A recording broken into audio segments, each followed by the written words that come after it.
नमस्कार दोस्तों, स्वागत है आपका मेरे इस चैनल स्टॉक मार्केट प्रोफेशनल पे। दोस्तों, रिलायंस जियो के बाद एक नई कहानी रिलायंस के अंदर देखने के लिए मिल रही है। देखिए, जियो को बनाते हुए जो सबसे अच्छी चीज़ इस कंपनी के अंदर की गई थी वो ये की गई थी कि जो इंफ्रास्ट्रक्चर सिस्टम है, जो टावर्स वगैरह हैं, जो नेटवर्क टावर्स हैं, उनके बिजनेस के लिए एक अलग कंपनी बनाई गई थी। उनका बिजनेस बिल्कुल अलग तरीके से सेटअप कर दिया गया था। ये काफ़ी पॉजिटिव चीज़ देखने के लिए मिली थी। जब जियो स्टार्ट हुई थी उससे पहले पूरी तैयारी यहाँ पे रिलायंस ने की थी। ये पहले ही सोच लिया गया था कि एक फुल फ्लैश टेलीकॉम कंपनी चलाने के लिए एक टावर कंपनी बनाना भी बहुत ज़रूरी है। जैसे कि भारती के पास है, भारती इंफ्राटेल एक कंपनी है जो कि टावर बिजनेस का काम करती है। वो बेसिकली एक इंफ्रास्ट्रक्चर की तरह होता है टेलीकॉम कंपनीज के लिए, और जिस कंपनी के पास अपना खुद का इंफ्रास्ट्रक्चर होता है उस कंपनी को काफ़ी एडवांटेज होते हैं। हमने अभी रिसेंटली देखा कि वोडाफोन के लिए सबसे बड़ी जो प्रॉब्लम है वो ये है कि उनके पास खुद का कोई इंफ्रास्ट्रक्चर सिस्टम नहीं है। वो डिपेंडेंट है भारतीय इंफ्राटेल पे या फिर दूसरे जो टावर कंपनीज हैं उनके ऊपर।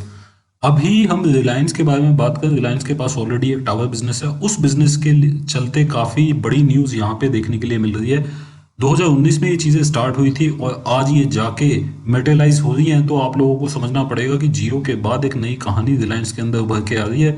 बाहर से इन्वेस्टमेंट भी आ रहा है, कंपनी भी काफ़ी इंपॉर्टेंट बन गई है। इस स्टोरी के बारे में समझने की कोशिश करेंगे और डिटेल में जानेंगे कि ये जो कंपनी है रिलायंस इंडस्ट्रीज के अंदर, ये किस तरीके की कंपनी है, किस तरीके का इसका बिजनेस है और इसमें क्या ऐसी न्यूज़ या क्या ऐसी इंपॉर्टेंट चीज़ें अभी होने लगी हैं कि ये एकदम से काफ़ी लाइमलाइट में आ गई है। और रिलायंस इंडस्ट्रीज के जो मालिक हैं मुकेश अंबानी, वो इसमें डायरेक्ट इंटरेस्ट ले रहे हैं, बाहर से बातें कर रहे हैं और इस कंपनी को भी एक बड़ी कंपनी बनाने की तरफ ये रिलायंस ने कदम उठाए हैं, जिनके बारे में हम लोग जानेंगे। इससे पहले मैं स्टार्ट करूँ, आप लोगों को बताना चाहता हूँ कि क्योंकि ये एक नया चैनल है, आप लोगों का सपोर्ट इसको रिक्वायर्ड है। तो अगर आप फर्स्ट टाइम इस चैनल का कोई भी वीडियो वॉच कर रहे हैं या फर्स्ट टाइम इस चैनल के ऊपर आए हैं तो आप इसको सब्सक्राइब जरूर कर लीजिएगा। इससे फ़ायदा क्या होगा, आपको फ्री में आपको काफ़ी इन्फॉर्मेटिव वीडियोस, आपको अलग अलग स्टॉक के बारे में insight information time to time मिलती रहती हैं। तो चलिए स्टार्ट करते हैं। देखिए, जो कंपनी है जियो डिजिटल फाइबर, इस कंपनी का काम है जो फाइबर नेटवर्क है इंडिया के अंदर वो बिछाना। जो 5G नेटवर्क होगा वो फाइबर नेटवर्क के ऊपर ही चलेगा, फाइबर केबल के ऊपर ही चलेगा। ये चीज़ें हम पिछले 3-4 साल से समझते आ रहे हैं कि आगे जो फ्यूचर है वो फाइबर केबल में ही है। काफ़ी जल्दी यहाँ पे रिलायंस ने कदम उठाए थे और इस बिज़नेस के अंदर इसने एंट्री की थी। कुछ कंपनीज, छोटी छोटी कंपनीज भी एक्वायर की थी जो कि फाइबर केबल वगैरह बनाती हैं। और उसके बाद जो 4G में हमने देखा कि 4G नेटवर्क को भी फाइबर के ऊपर डाला गया। तो इस कंपनी ने जब काम स्टार्ट किया था तो बेसिक आइडिया था कि फाइबर केबल की तरफ जो इंडिया का इंफ्रास्ट्रक्चर सिस्टम है उसको डाइवर्ट करने का बेसिकली काम था। उसके बाद ये कंपनी टावर बिजनेस में आई। जैसे कि जो टेलीफोन नेटवर्क टावर्स हैं वो सब लगाने का इस कंपनी ने काम किया। और आज की डेट में बहुत ज़्यादा टावर्स इस कंपनी के पास हैं और काफ़ी बड़ी कंपनी है ये। सिर्फ 2018 से अगर हम देखें तो आज की डेट में 2 साल के अंदर ये कंपनी बहुत बड़ी कंपनी बन गई है। 2019 में बाहर से बहुत सारे इन्वेस्टर इस कंपनी के अंदर इंटरेस्टेड थे इन्वेस्ट करने के लिए, और वहाँ पे कुछ चीज़ें अभी मेटलाइज होते दिखाई दे रही हैं। देखिए, जैसे ये जो न्यूज़ आ रही है ये क्या है कि ये जो कंपनी है जिसको ये बोलते हैं INVIT जियो डिजिटल फाइबर, ये जो कंपनी है इसके अंदर सऊदी अरेबिया का सोवरन फंड, सऊदी अरेबिया का पब्लिक इन्वेस्टमेंट फंड जिसको हम PIF बोलते हैं, और अबू धाबी इन्वेस्टमेंट अथॉरिटी, ये 3 बड़े इन्वेस्टमेंट फंड या इन्वेस्टमेंट अथॉरिटी या फिर इनको बोल सकते हैं सोवरन फंड है। ये मतलब जो वहाँ के गवर्नमेंट के फंड है वो इस कंपनी के अंदर इन्वेस्ट करने वाले हैं डिजिटल फाइबर वाली कंपनी के अंदर। तो ये जो अमाउंट होगा, ये अमाउंट होगा करीब $1 बिलियन के आसपास, मतलब 7,500 करोड़ के आसपास का इन्वेस्टमेंट यहाँ पे इंफ्रास्ट्रक्चर सेक्टर के अंदर किया जा सकता है। जो इक्विटी यहाँ पे खरीदी जाएगी वो करीब 20 से 25% के आसपास इक्विटी हो सकती है। अभी हमने कुछ दिन पहले ही न्यूज़ सुनी थी कि ब्रुकफील्ड इंफ्रास्ट्रक्चर पार्टनर्स, ये बेसिकली इस कंपनी के अंदर, देखिए सऊदी जो सोवरन फंड है, गवर्नमेंट फंड है, उनका काफ़ी इन्वेस्टमेंट है। तो आप इनडायरेक्टली इस फंड को उन्हीं का मान सकते हैं।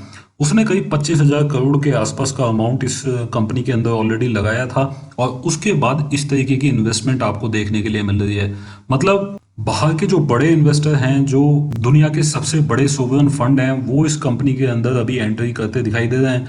और ऐसा भी हो सकता है कि इसके बाद, इस कदम के बाद और भी बहुत सारी चीज़ें आपको इस स्टॉक के अंदर होती दिखाई दें।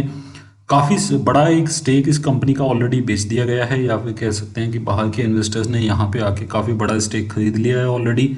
और अब जो इस कंपनी का बड़ा प्लान है वो है फिक्स लाइन ब्रॉडबैंड के अंदर पेनिट्रेशन करने का।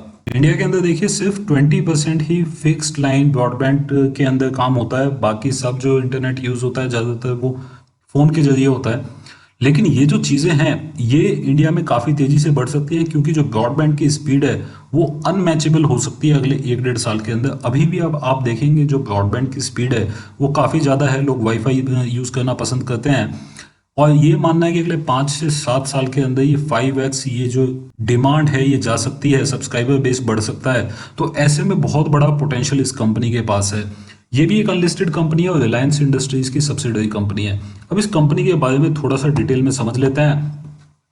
जियो फाइबर ये लॉन्च हुआ था 2018 में, और अभी अगर हम देखें 1,75,000 टावर हैं इस कंपनी के पास, और 1 मिलियन से ज़्यादा रूट किलोमीटर्स के ऊपर इस कंपनी ने फाइबर बिछाने का ऑलरेडी काम कर लिया है। कंपनी के पास 1 मिलियन से ज़्यादा होम यूज़र हैं, साथ ही ये इंडस्ट्रीज़ को भी सर्विस प्रोवाइड करती है। कंपनी का मानना है कि अगले 5 से 7 साल के अंदर कंपनी करीब 50 मिलियन होम्स को, मतलब यहाँ से 50 गुना अपना जो बिजनेस है उसको बढ़ाती हुई दिखाई दे सकती है। साथ ही 15 मिलियन एंटरप्राइजेस को ये कंपनी कैटर कर सकती है। कई 1600 सिटीज़ के अंदर, 1600 सिटीज़ के अंदर इस कंपनी का नेटवर्क बिछ सकता है। आगे आने वाले टाइम में जो 5G नेटवर्क है वो कम्प्लीटली डिपेंडेंट होगा इस इंफ्रास्ट्रक्चर के ऊपर। तो ये एक ऐसी चीज़ है कि ये आपको इंडिया के अंदर चाहिए ही, और दूसरी कोई कंपनी नहीं है जो कि इस तरीके का इंफ्रास्ट्रक्चर अभी डेवलप कर रही हो। भारतीय इंफ्राटेल है, लेकिन भारतीय इंफ्राटेल भी अभी इस कंपनी से काफ़ी पीछे है, क्योंकि अगर आप मनी वाइज देखें या फिर फंडिंग कैपेसिटी देखें तो ये कंपनी भारतीय इंफ्राटेल से काफ़ी आगे आज की डेट में लगती है। साथ ही इस कंपनी को लिस्ट कराने का अभी जल्दी में कोई प्लान नहीं है, तो मतलब इस कंपनी को ठीक से डेवलप किया जाएगा, और इसमें रिलायंस इंडस्ट्रीज़ का या फिर रिलायंस की जो सब्सिडरीज कंपनीज़ हैं जहाँ पे कि काफ़ी कैश है, वहाँ से पैसा डाल के इस कंपनी को भी काफ़ी बड़ा बनाया जाएगा। अभी भी देखें तो जियो फाइबर के काफ़ी यूज़र इंडिया के अंदर हैं, जैसे 1 मिलियन से ज़्यादा यूज़र अभी इंडिया के अंदर हैं। 700 से लेके 8,500 तक का प्लान है जो कि जियो फाइबर के ऊपर चलता है। अभी भी देखिए जो जियो फाइबर के थ्रू जो ब्रॉडबैंड चलता है उसकी स्पीड सबसे तेज होती है, और इसी का आगे आने वाले टाइम में चलन होगा। ज़्यादातर यही जो इंटरनेट है इसी तरीके का इंटरनेट यूज़ होगा। तो ऐसे में इस कंपनी के लिए पोटेंशियल बहुत ज़्यादा है, और इस कंपनी का फ्यूचर भी काफ़ी ब्राइट है। हो सकता है फ्यूचर में जाके इस कंपनी को भी अलग से लिस्ट कराया जाए। हालांकि ऐसा कोई प्लान अभी तक रिलायंस ने खुद नहीं बताया है। जो भी होगा फ्यूचर में होगा, इसके बारे में हम लोगों को अभी नहीं पता है। अगर आपको ये इन्फॉर्मेशन, ये वीडियो पसंद आया हो तो आप इस वीडियो को लाइक जरूर कीजिएगा, और अगर आप फर्स्ट टाइम मेरा कोई वीडियो वॉच कर रहे हैं तो चैनल को सब्सक्राइब करना ना भूलें। फ्यूचर में जो भी वीडियो आएगा उसका नोटिफिकेशन आप लोगों तक पहुंच जाएगा और वो वीडियो आप लोग देख पाएंगे। तो अभी के लिए इतना ही। Thank you very much. Take care. Bye bye.